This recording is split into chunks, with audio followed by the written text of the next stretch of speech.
Halo semuanya, pada kesempatan kali ini kami dari kelompok 5 akan mempresentasikan tentang Measuring the Effect of Drug Label Design and Similarity on Pharmacist Performance.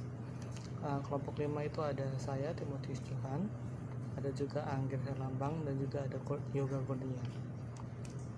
Pertama-tama saya akan menjelaskan tujuan dari studi kasus ini. Tujuan utama dari studi kasus ini adalah melihat apakah desain label obat yang baru dapat meningkatkan performa apoteker dalam mencari obat dan juga untuk mencegah pemalsuan obat. Untuk memastikan template label obat tidak memiliki dampak negatif kepada para apoteker, maka apoteker diminta untuk mengikuti serangkaian penelitian. Untuk meningkatkan performa, maka dibutuhkan faktor-faktor yang menyebabkan kesalahan seperti kesulitan mencari informasi obat. Untuk partisipannya ada 20 apoteker, 14 wanita dan 6 pria dengan pengalaman kerja 2-17 tahun. Ada 4 desain label yang diujikan, yaitu 1 template yang baru dan 3 dengan menggunakan template yang lama.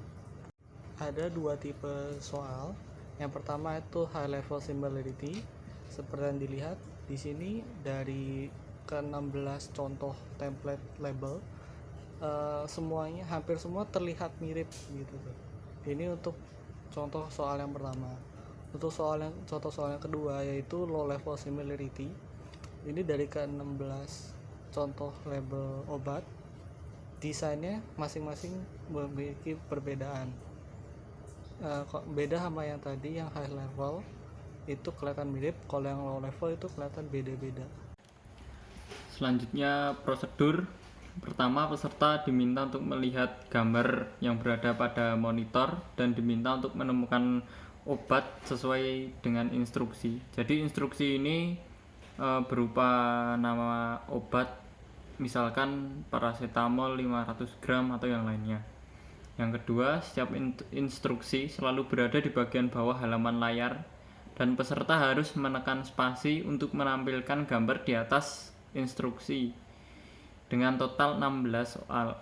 Kemudian yang ketiga, setelah menemukan, peserta dapat menekan tombol D, F, K, dan L yang mewakili kolom 1, 2, 3, dan 4. Jadi setiap peserta menekan tombol spasi itu nanti ada 4 gambar yang bisa dipilih melalui tombol D, F, K, dan L. Kemudian yang keempat, setiap tas akan diacak bloknya dan urutan blok setiap peserta akan berbeda.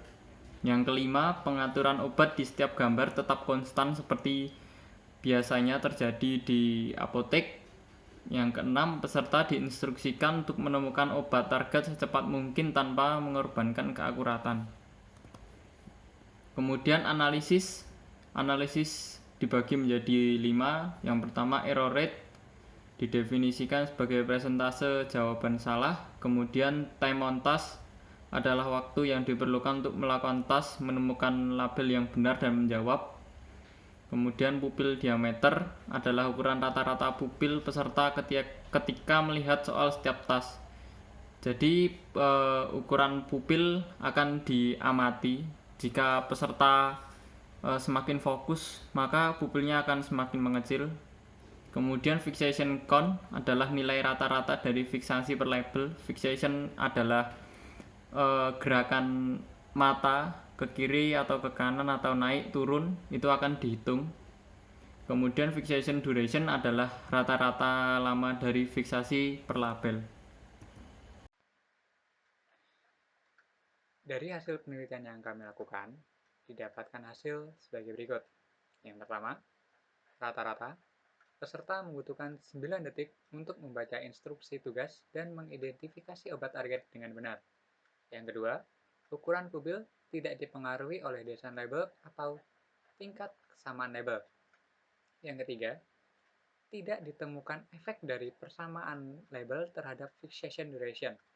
Yang keempat, template baru membutuhkan fiksasi lebih sedikit dibandingkan dengan desain lama. Dari penelitian yang kami lakukan dan dari hasil yang kami dapat, secara keseluruhan dapat disimpulkan bahwa label baru tidak lebih buruk dari label yang sudah ada. Namun, pada penelitian sebelumnya ditemukan peningkatan kinerja yang signifikan terkait dengan template baru ketika diterapkan pada botol. Hasil dari kedua studi menunjukkan bahwa meskipun desain baru tidak lebih unggul dari setiap desain label yang sudah ada, itu lebih baik daripada beberapa dan dalam kasus terburuk sama dengan yang lainnya. Sekian video presentasi dari kami. Atas perhatiannya kami ucapkan terima kasih.